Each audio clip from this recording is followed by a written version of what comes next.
இப்படி கேள்வி நம்மள என்ன செய்யணும் சொல்லுங்க. கேள்வியை வாசிச்சுட்டு தான் மேல என்ன செய்யணும் பார்க்கணும்.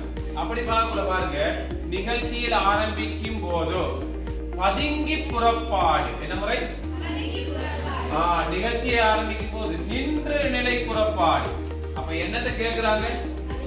பதுங்கியும் நின்று நிலை புறப்பாடு. அப்ப இப்ப நம்ம மேல தேடுவோமா? இப்ப பாருங்க பிள்ளைகள், மறந்த நோட்ட போட்டியும் 10,000 நோட்ட போட்டியும் என்ன புறப்பாடு? நின்றதா பதுங்கியா? நின்ற நிலை புறப்பாடு. அடுத்தது 200 மீட்டர் என்ன நிலை புறப்பாடு? நின்ற நிலையை போடுவோம். என்ன நிலை? சத்தமா சொல்லுங்க. நின்ற நிலை புறப்பாடு. 400 மீட்டர் 400 மீட்டர் என்ன வரும்?